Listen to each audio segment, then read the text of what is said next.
Yo, what's up guys, welcome back. Challenger appears, first episode, you know how this one goes. We have a random deck, I guess. Well, at least a deck list that's not included, or has not been included in this year's Cross-Banlist Cup, and it's going to take on 10 different decks from this year's Cross-Banlist Cup. The first deck is a public's favorite nowadays, Tenpai Dragon, so a TCG variant, right, without Maxi. And it feels kind of awkward, right? You know, Tenpai Dragon is a deck that wants to go second in basically any situation against basically any deck.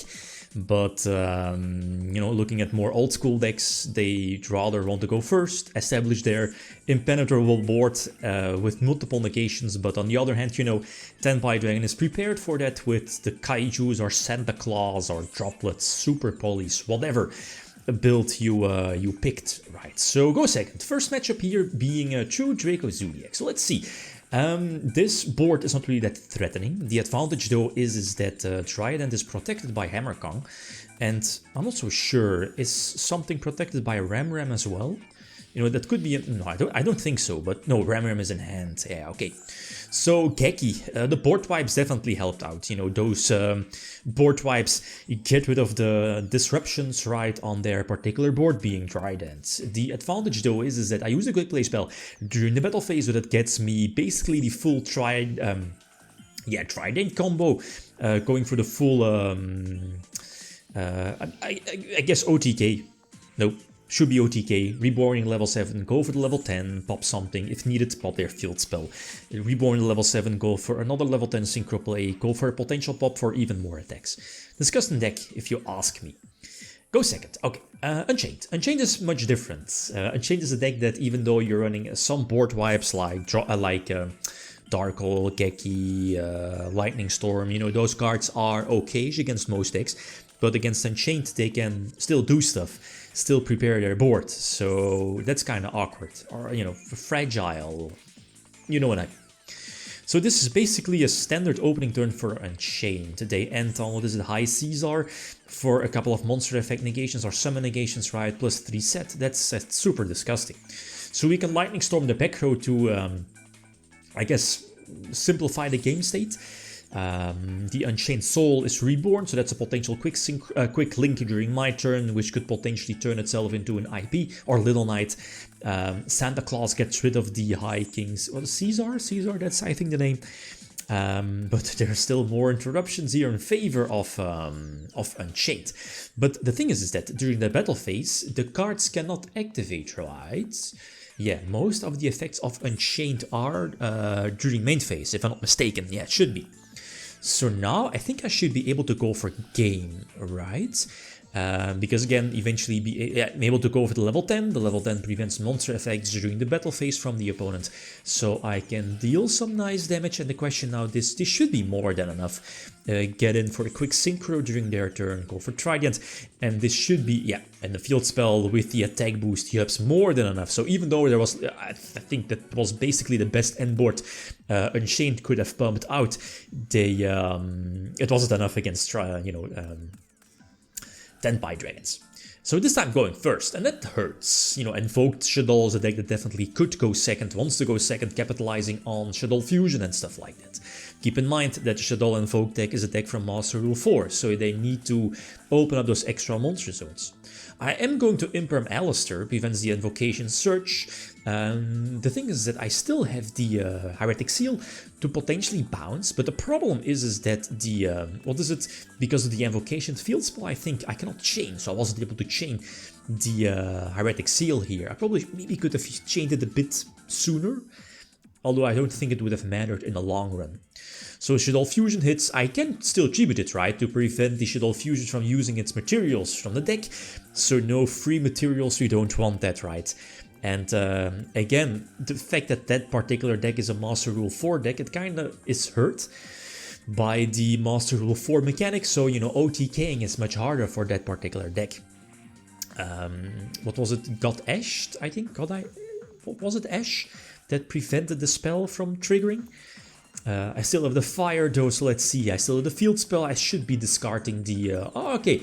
The thing is that are there potential interruptions? Alright, the Winda hits the field, but I think we have Super Poly, yeah, because of Double Dark is on field. Yep, we can Super Poly that one. So, go for the Garura. And this was close. If it wasn't for the Super Poly, I don't think I was able to get rid of the Winda.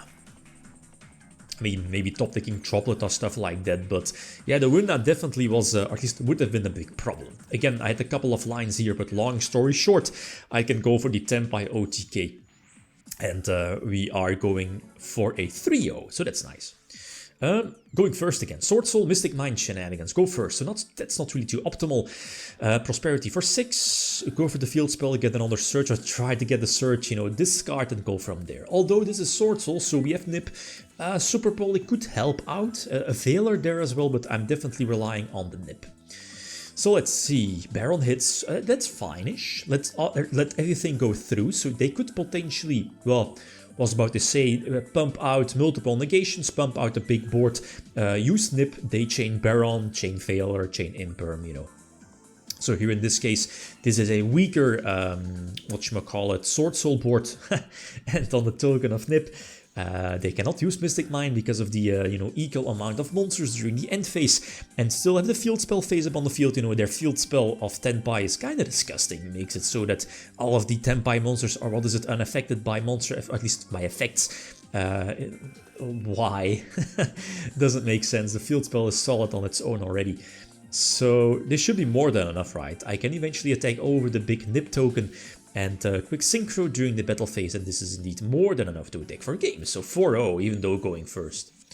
Game number 5, Kashtera, again going first, and this is much weaker. I mean, you know, you have stuff like Santa Claus, Double Geki, that's not the best. Plus I get shifted. So I think going for the Heretic Seal is the best one, the recovery play. I get impermed, even though, you know, against pure Kashtera, the Heretic Seal is not the best. You know, you can just bounce away the Unicorn or the Fenrir, and they can just special summon it again to the field. But still, it's okayish, I guess, to prevent a, I don't know, Theosis from triggering, but are you really going to use Theosis into Heretic Seal, right?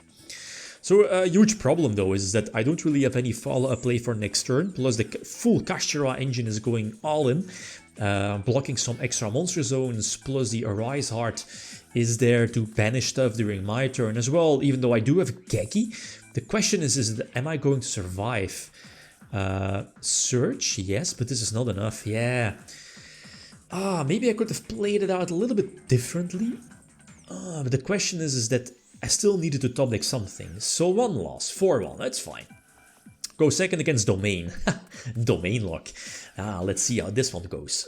We have Imperm on the Idea summon, that's fine. You know, the deck can still recover from Stormfort Aether, or with Stormfort Aether during my turn. And both of there are there, so we definitely want to, what is it, Ash Blossom? I think it was Pantheism.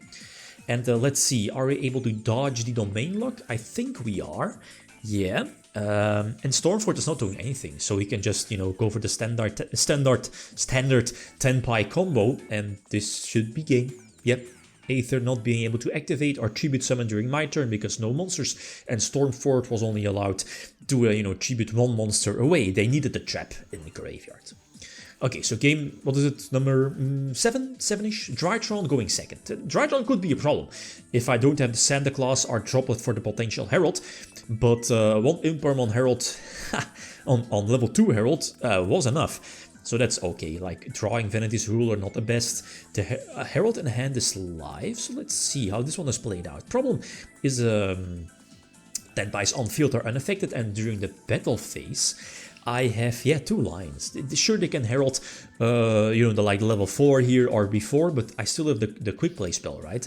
To get the missing piece on field to potentially again go for a OTK. So I don't think it would have mattered. So a small brick here in case of Drytron, but looking at my hand, again I needed Santa Claus or Droplet or enough follow-up plays after that. So it is what it is. Go first. Against Dragonlink I get trolled, and that's a problem. So I normal summon the Fire 1 pass on, I'm not so sure, Super Poly Imperm, but I Ash, and now the deck is stopped, or is also stopped in its tracks, just throwing hand traps at each other and hope that the other player cannot play. enter battle phase. I got trolled again, but the question is that am I able to attack for game? Yeah, use yellow, quick sync, go for level 7. Is this enough? I think this is enough. This should be enough. Yeah. Special summoning the Tenpai Dragon 1 reborn. Yeah, this is more than enough to attack for game. So an early troll and also going first definitely hurts. But we were able to sack our way through that. Problem now going second. Going second against Emancipator, and Emancipator has a huge card against Tenpai Dragon, and that's Buster Lock. So, looking at my hand now, I have Bell, not the best, so I need to top deck something to get rid of the Buster Lock, right? So, Santa Claus, Droplet maybe to let me attack over the Boral Savage. Is that an option? Is that an out? Maybe. But that's basically it. Not too much. So let's see. Again, this is full combo for Emancipators. What are they ending on? Maybe a big Apo, Masquerina maybe for the Unicorn during my turn, Union Carrier, and Boral Savage, probably right. And of course, because of Masquerina, they can quick link during my turn and potentially get the 3 searches with the Block Dragon, yeah. So yeah, Bell in this situation not going to help out too much. Apo is there, Boral Savage in defense for a potential, what is it, Lightning Storm, Union Carrier connects, Masquerina as well for Unicorn, so I need a top deck, and I drop Terraforming. That's not good. I probably can just scoop it up here, because again, I'm blocked from my extra deck. I can't use my extra deck. Unicorn hits, gets rid of the field spell, so now all my monsters are indeed affected by the card effects from my opponent, and battle phase, again, doesn't matter. It really doesn't matter. So my second loss. Last duel against Ishizu Tier. Let's see how this one plays out. So Tier goes first, and I have an Ash. I think Ashing the Herald was fine, prevents the mill 5, right? So they need to follow a play in case of Sharon, what is it, Agido mill 5. So this is not looking too great. I do have Duster. Duster is good to get rid of the Celiac. And I can, potentially terraforming for my own field spell. Plus, let's not forget, I do have the Santa Claus to potentially get rid of Rule Carols or the Kaleido Heart. So let's see how this one is played out. Are you able to go for a rank 4? A rank 4 could give you an extra bounce. Yeah. Yeah, indeed, a rank 4. Yeah, Dweller. Dweller is... Oh yeah, Dweller kind of hurts a little bit maybe. Well, not that much. I do imperm the Dweller though, to potentially force something. Wishful thinking, but obviously that's not going to happen. We can go for the field spell and Santa Claus Rule Carols. But the Heaviness hits, and the Shufflers, yeah, the Shufflers do hurt a lot. And I think Heaviness is going to connect, yeah, connect with Sharon. Kaleido hits the field and this is more than enough. So it's unfortunate, but like in all honesty, a full tournament board, like, how am I able to break that? I need some right answers, and the fact, at least, and again, no Heaviness during my turn, right, for the potential extra moves. So that's it for the first challenger, second one coming up really soon. Thanks for watching, feel free to leave a like if you enjoyed the video. Signing out, peace.